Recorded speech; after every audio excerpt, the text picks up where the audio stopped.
Fernando, estás apuntado, ¿no? Bueno, Dale. yo había preparado algunas cosas así como para, de acuerdo con lo que tú pediste, Darío, Sí, que pensar. ¿Me estás escuchando? Porque tú dijiste te que tenía escuchamos problemas. bastante, un poquito bajito, pero te escuchamos. Bueno, entonces voy a hablar tal vez un poco más despacio para para que me entiendan bien. Bueno, Perfecto. ok, perfecto. Pues tú dijiste que hiciéramos una revisión de lo que habíamos revisado.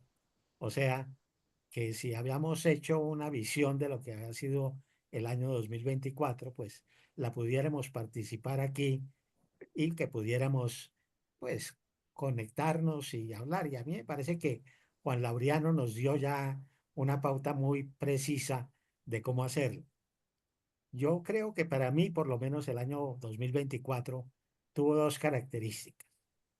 La primera característica fue que es el primer año de mi real retiro. O sea, yo hasta el año 2023 tenía contratos con ASCUN, con varias universidades, pertenecía a una serie de consejos directivos, consejos superiores.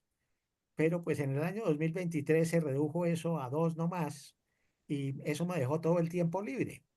Yo nunca había tenido el tiempo libre, o sea, siempre tenía uno las semanas pensando el tal día tengo que hacer tal cosa, en tal otro día tengo que hacer tal otra, y entonces me encontré con que en esta situación de retiro, pues había que hacer la agenda diaria, que había que pensar en cómo organizar el tiempo, pues para no desesperarse, porque yo sin hacer cosas, pues me desespero.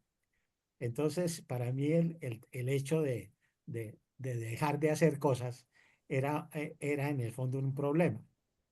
Y entonces, al encontrarme con tanto tiempo libre, me puse a pensar, bueno, ¿y qué debo hacer?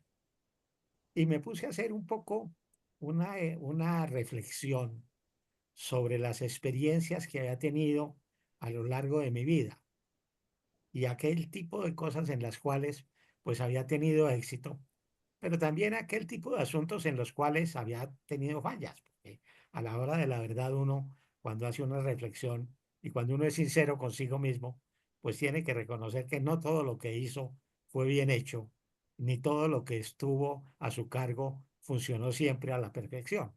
Así haya hecho uno muchos esfuerzos. Y eso me ayudó mucho realmente a mirar lo que fue la vida profesional mía durante todos mis años, que ya son 87. Y encontré una cosa muy simpática, y es que le había dedicado 30 años a la educación de adultos y a otros 30 años a la educación superior. Y ustedes dirán, bueno, ¿y cuál es la diferencia? Hay una diferencia muy grande. La educación de adultos es una educación para personas que tienen responsabilidad, pero que no están buscando una profesión, mientras que la educación superior es para unas personas que tienen unas competencias para hacerlo y buscan profesionalizarle. Entonces, aunque tengan el título de educación, son dos estructuras reales, son dos estructuras muy diferentes. Yo considero que en mi vida personal, desde mi punto de vista, fui mucho más exitoso en la primera parte, que fue en lo de la educación de adultos, porque pues estuve comprometido con una entidad que trataba de hacer una tarea muy importante con los campesinos de Colombia.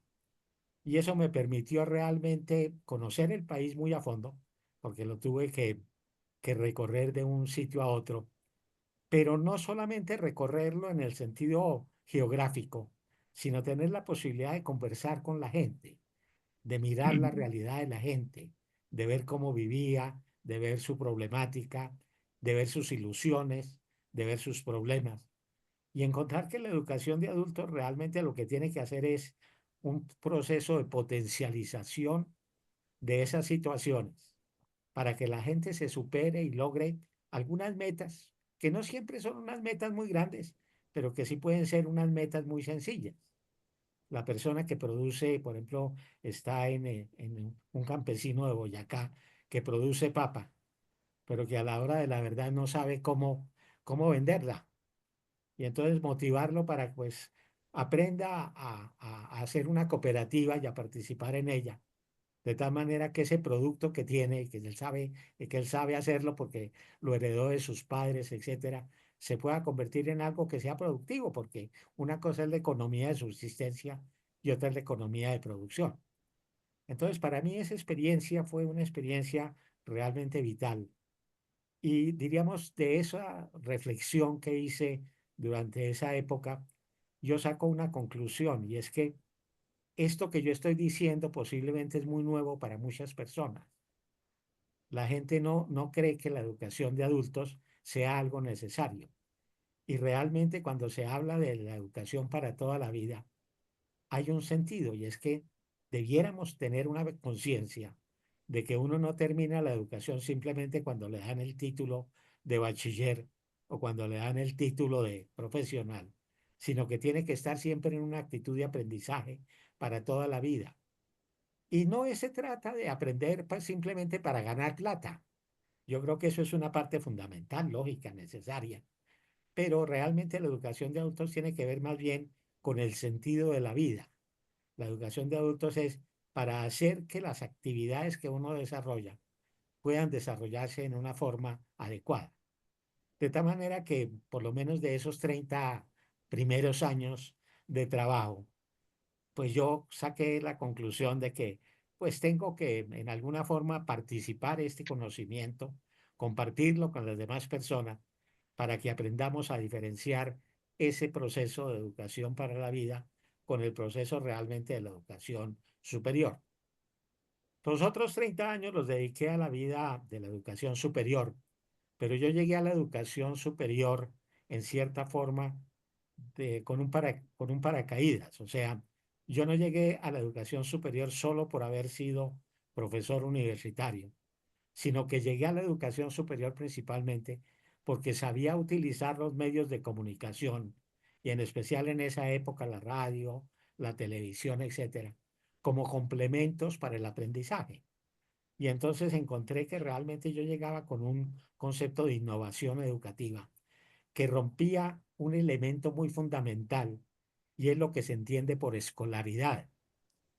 La educación superior es efecto de la escolaridad. O sea, ¿qué es la escolaridad? La escolaridad es el hecho de que un profesor se reúne con 20 niños o 40 niños en un aula de clase y les enseña lo que quiere enseñar, la asignatura que le corresponde enseñar. Y que terminada la clase, los niños salen a recreo y que después de que salen a recreo entran a otra clase y entonces si habían estudiado la escritura, ahora iban a estudiar la geografía.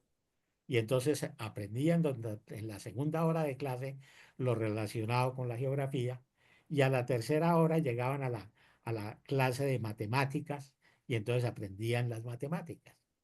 Y entonces la escolaridad se va desarrollando sobre la base de un profesor con sus estudiantes en un grupo para lo cual esa unidad, ese código fundamental de la relación profesor-estudiante se va repitiendo, pero necesita una serie de aportes. Por ejemplo, si están en una clase, significa que hay un edificio. Y si hay un edificio, pues significa que hay que administrar el edificio. Y administrar el edificio significa que tiene que haber gente que pueda barrer las aulas de clase cuando los alumnos han terminado y que si se dañó la electricidad, haya alguien que esté vigilando para que tengan la electricidad adecuada.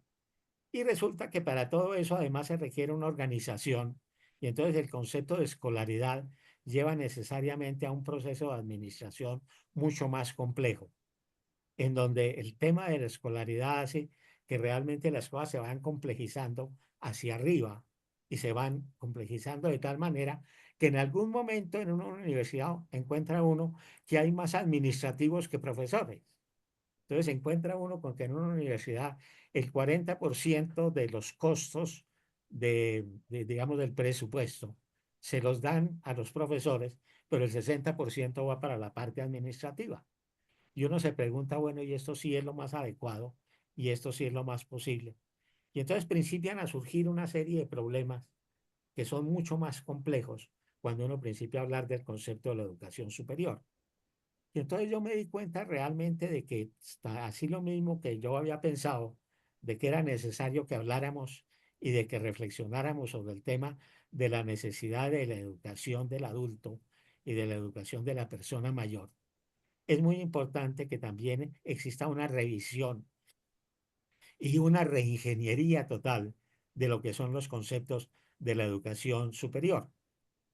Eso lo vine haciendo también, en el fondo, durante la época en la cual trabajé con ASCUN y en la cual fui rector universitario y en la cual además llegué a ser, pues nada menos que el director ejecutivo de ASCUN, de, del ICFES, que es la institución a cargo de todas las instituciones de educación superior en Colombia. Y pues realmente me di cuenta de que se necesita una mayor reflexión sobre esos temas para ayudar a perfeccionar estos procesos, pero no una reflexión de carácter puramente académico, sino una reflexión de carácter vivencial para que hagamos cambios y transformaciones.